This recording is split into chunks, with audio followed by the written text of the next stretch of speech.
एक बंदा जो देश में होने वाले घोटालों को एक्सपोज करता था। नमस्कार दोस्तों। तो सरकार और उसके लोग उसे एंटी नेशनल कहने लगते हैं। मतलब तुम अगर सरकार से सवाल पूछो तो तुम कांग्रेस वाले, और जब सरकार अपने किए वादे भूल जाए तो क्या। हमारा किसान खेत से मजदूरी करता है, उससे निकला हुआ धन है और उनको वो धन मिलना चाहिए, ये हम हर साल 2 करोड़ नौकरी देने का वादा, काला धन और भ्रष्टाचार को खत्म करने वाले वो झूठे वादे। एक एक पाई हिंदुस्तान की वापस लाई जाएगी। शिक्षा में सुधार होगा, महंगाई कम होगी, रेपिस्ट को तुरंत सजा मिलेगी। ऐसे कई वादे थे बीजेपी सरकार के 2014 से पहले। अब देखो, इंडिया में चाहे रेप हो या फिर कोई भी मैटर हो, उसमें 90% बीजेपी के नेता ही होते हैं। अब देखो, हर बीजेपी का नेता तो ऐसा नहीं है, लेकिन हर बीजेपी का नेता ही क्यों होता है। और जब ध्रुव राठी सरकार से इन सभी मुद्दे पर आवाज उठाते हैं और सवाल पूछते हैं, तो उन्हें सरकार कांग्रेस से चंदा लेने वाला, एंटी नेशनल, पता नहीं क्या क्या कहते हैं।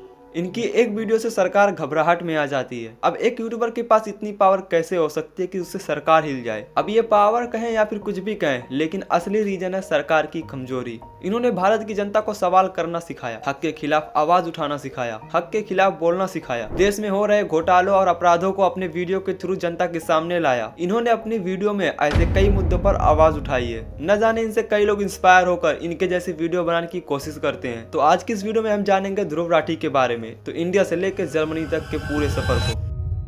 ध्रुव राठी का जन्म 8 अक्टूबर 1984 को रोहतक के हरियाणा डिस्ट्रिक्ट में हुआ था। एक ऐसा इलाका जहां के ज्यादातर परिवार खेती बाड़ी और मेहनत से जुड़े होते हैं, लेकिन इनके फादर एक इंजीनियर थे और इनकी माँ एक टीचर थी। इनके पेरेंट्स की इनकम पर मंथ 4000 रुपए होती थी। अब इतनी पेमेंट उस टाइम के हिसाब से बहुत ही अच्छी थी, मतलब वो खा जी सकते थे, लेकिन ज्यादा खर्चा नहीं कर सकते थे, ज्यादा सेविंग नहीं कर सकते। हालांकि वो एक मिडिल क्लास फैमिली से ही बिलोंग करते थे। अब इन्होंने अपनी स्कूलिंग हरियाणा से ही कंप्लीट की। हालांकि हरियाणवी होने के बाद भी इनकी हरियाणवी लैंग्वेज थोड़ा कमजोर है एज कम्पेयर टू हिंदी। इनकी हिंदी लैंग्वेज जितनी अच्छी है उतनी हरियाणवी नहीं। 12वीं के बाद इन्होंने Manipal academy, IIT Kharagpur, JEE, इस समय ये दोनों अलग अलग हुआ करते थे। इन्होंने इन सभी के एग्जाम टेस्ट दिए, लेकिन अनफॉर्चुनेटली इनकी रैंक इतनी अच्छी नहीं थी इनको एक इंजीनियरिंग कॉलेज में एडमिशन मिल सके। इन्होंने इंजीनियरिंग के अलावा NDA का एग्जाम दिया, क्योंकि इंजीनियरिंग कॉलेज के मुकाबले इनके लिए Indian air force, Indian army first priority थी। और ऐसा इसलिए क्योंकि इनके फैमिली के लोग भी उस टाइम इंडियन आर्मी में थे,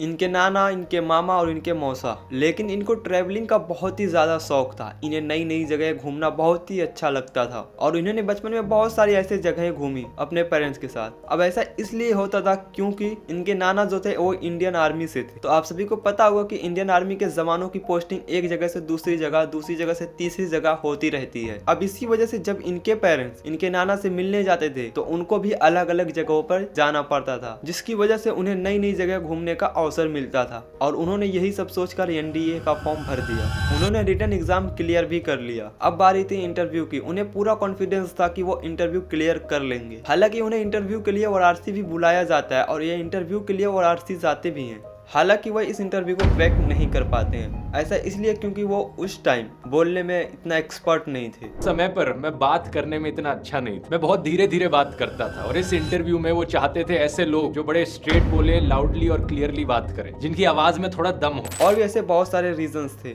इन्होंने साफ साफ अपने वीडियोस में बताया है। अब वो फिर से इंजीनियरिंग के बारे में सोचने लगते हैं और सोचते हैं क्यों ना किसी इंजीनियरिंग कॉलेज में एडमिशन ले लिया जाए। अब इनके फादर इंडिया के बाहर कॉलेज ढूंढने लगते हैं, क्योंकि इनके फादर भी इंडिया के बाहर ही जॉब करते थे और एक इंजीनियर थे। उन्होंने सोचा इंडिया के किसी C ग्रेड इंजीनियरिंग कॉलेज से एडमिशन लेने से अच्छा है बाहर ही कहीं एडमिशन ले लिया जाए। अब वो जर्मनी को सिलेक्ट करते हैं, क्योंकि USA, ऑस्ट्रेलिया, कनाडा, इन सभी देशों में ट्यूशन फीस बहुत ही ज्यादा होती थी और ट्यूशन फीस के साथ साथ उनका लिविंग कॉस्ट भी बहुत ही ज्यादा था। मतलब एक मिडिल क्लास फैमिली के लिए इन सभी कंट्री में एडमिशन लेना बहुत ही मुश्किल हो जाता। और दूसरी तरफ जर्मनी में यहाँ पे ऑलमोस्ट पढ़ाई करना बिल्कुल फ्री था और यहाँ पर कोई ट्यूशन फीस नहीं होती है, स्पेशली अगर आप इनकी कंट्री के लोकल लैंग्वेज में पढ़ाई करते हैं। फिर भी इन सभी के बाद लिविंग कॉस्ट तो आएगा ही। यहाँ का भी लिविंग कॉस्ट ऑलमोस्ट थोड़ा महंगा ही था, जिसकी वजह से इनके पेरेंट्स ने एक लोन भी लिया। अब ये टॉपर भी नहीं थे, लेकिन अनफॉर्चुनेटली इनका एडमिशन यूनिवर्सिटी में हो जाता है।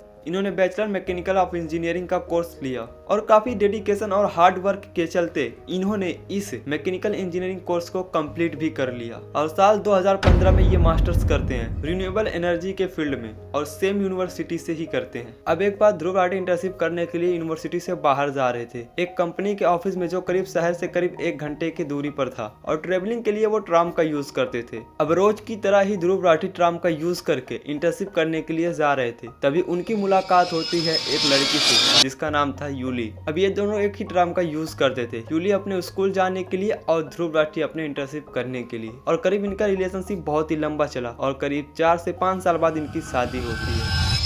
अब असली कहानी यहाँ से शुरू होती है। अभी करेंट टाइम में ध्रुव राठी के 3.07 करोड़ सब्सक्राइबर हैं। अब इतना बड़ा सब्सक्राइबर बेस लेकर बैठा तो क्या तुम सोच सकते हो कि वो बंदा फालतू की वीडियो डालेगा, बिना प्रूफ बिना फैक्ट के बात करेगा, खास तौर जिसके पीछे सरकार तक पड़ी हो, जिसके पीछे पूरी मीडिया पड़ी हो बदनाम करने के लिए। भाई उसकी वीडियो की रिसर्च के लिए 10 लोगों की टीम बैठी होती है जो हाई रिसर्च करती है, डीप रिसर्च करती है, तब जाके उनकी स्क्रिप्ट रेडी होती है। अब भाई जहाँ 10-10 लोगों की टीम बैठी है वहाँ पे गलती करना तो भाई इम्पॉसिबल है। लेकिन फिर भी ध्रुव राठी कहते हैं कि अगर तुम्हें मेरे वीडियो के ऊपर ट्रस्ट नहीं है, अगर ट्रस्ट भी है तो फिर भी तुम जाकर एक बार फैक्ट जरूर चेक करो, एक बार तुम रिसर्च जरूर करो ताकि तुम्हें पता चले सच क्या है। भाई अब देखो कुछ लोग कहते हैं कि ये कांग्रेस से चंदा लेता है, बीजेपी के खिलाफ वीडियो बनाता है। अब देखो जो सरकार से डायरेक्ट सवाल पूछे, बढ़ती महंगाई के ऊपर बातचीत करे, तो वो अब दूसरी पार्टी से चंदा लेने वाला हो गया। अब मैं आप लोगों को बता दूं कि ध्रुव राठी ने कांग्रेस के खिलाफ भी वीडियो बनाई है, तो क्या अब यहाँ पे मैं कह दूं कि ध्रुव राठी ने बीजेपी से चंदा लिया है कांग्रेस के खिलाफ वीडियो बनाने के लिए? अब ये कहना बहुत ही गलत होगा कि ध्रुव राठी अपोजिट पार्टियों से चंदा लेता है एक पार्टी के खिलाफ वीडियो बनाने के लिए। जो आपके हक के लिए आवाज उठाता है, जो आपके हक के लिए सरकार तक से भी लड़ जाता है, आप उसे कहते हो कि वो फेक प्रोपेगेंडा फैलाता है। अब इस कहानी का ये मतलब नहीं है कि आप किसी पे पूरी तरह एग्री करें।